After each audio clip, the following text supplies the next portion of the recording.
It is my absolute pleasure to be joined today by author John S. Dye. He is the author of the newly released book, O Posterity, What Have You Done? And so, John, tell us about this book. Well, first of all, it's historical fiction. I think people need to realize that right off the bat that this is not like some super academic work.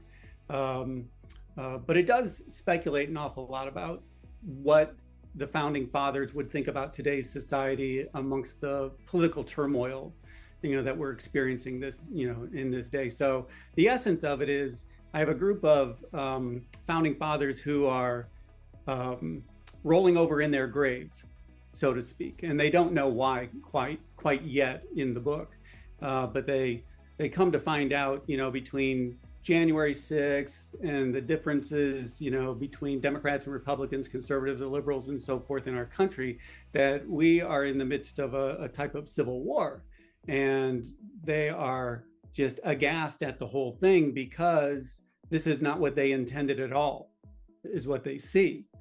And that's the name of the book, "O Posterity, What Have You Done?" They want a chance to come to speak to us about what they actually intended, as opposed to how things have turned out, and to get back to some very simple ideas about what they wanted that might help us in the future. I mean, that's the essence of it. But there's another side to the story that has to do with my main character and how I get there. It's sort of his spiritual journey as to what his purpose is in life. And without getting too much into the book, he serves as God's messenger in the here and now to interview these founding fathers and then pass on their message, which is really God's message, because the United States is supposed to have served a purpose in his grand design of things in the world.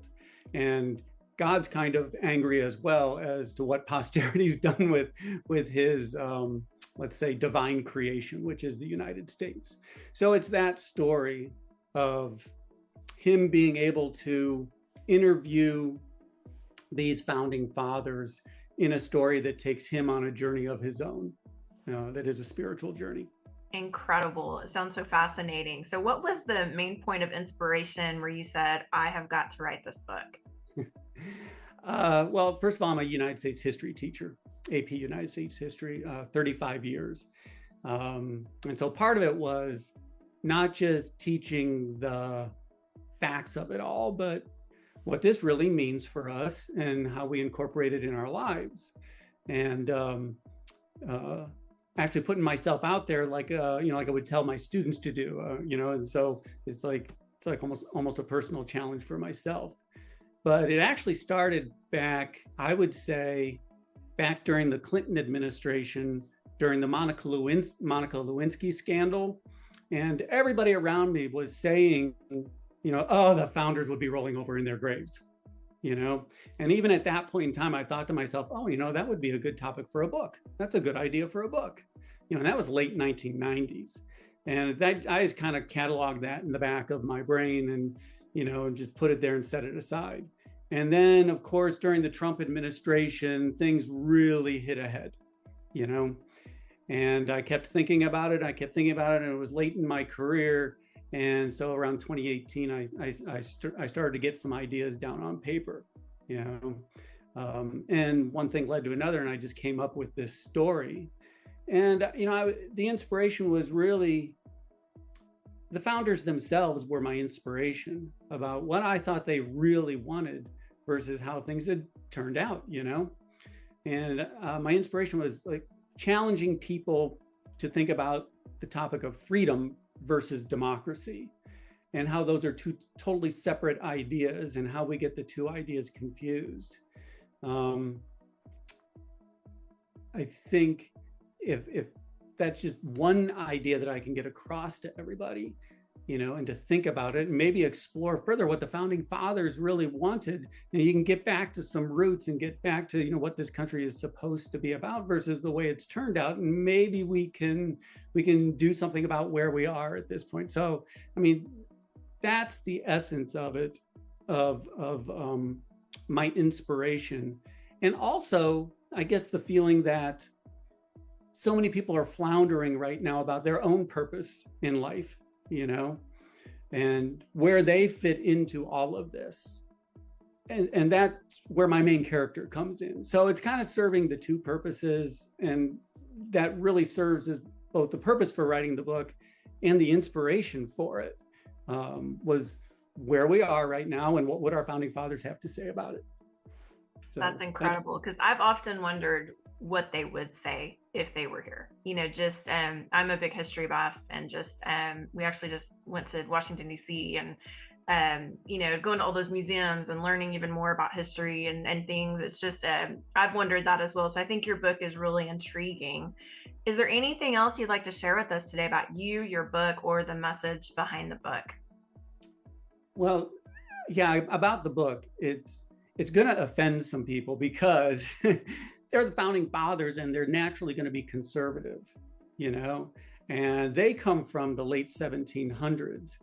And I think, you know, I don't want people to get confused with, this is me, the author, pontificating, you know. I really wanted to stay true to what I thought they might have to say.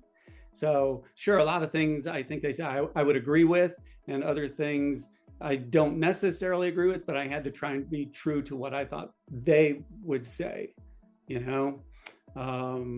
And every founder in there has a different topic that they talk about. So it can be anything from the income tax to the Constitution to voting rights, feminism, race relations, you know, it's all in there. So I would say my intent was to be provocative in this book, because it would be easy to just take the path of least resistance in a book, you know, and not be edgy at all. But I wanted to challenge people to have a reaction, to get into the founding fathers, to get into that generation, and challenge their ideas, you know. I mean, I'll openly admit that sure, some of my ideas are in there, but they have to be because I'm the author and I'm going to be woven in there somehow, you know. So yeah, it's absolutely some of myself, I will be in there. And I had choices to make about different ways I could go with the different characters. So I would say to the people who read it, remember it's fiction. You know, this isn't fact. You're welcome to disagree and explore and come up with your own answers as well. It's okay. I won't be offended if you criticize me for things that are in there.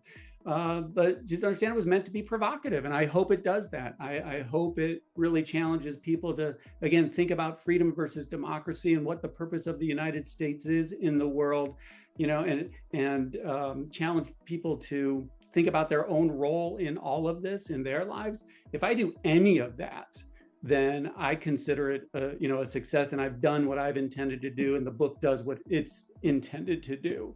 And so, yeah, I would say don't expect it to be just an easy, fun read of a fictional thing. I think it's really challenging for people, you know, to test their own ideas. That's incredible. And I think this book is really there's something for everyone. I mean, I think everyone can get something out of this book. And so we want to encourage everyone to order this book today. It's available everywhere online that books are sold. It's on Amazon. It's online at Barnes & Noble, Reader House, Apple Books, all of those places. And John, thank you so much for talking to us today. Hey, I appreciate it very much. Thank you.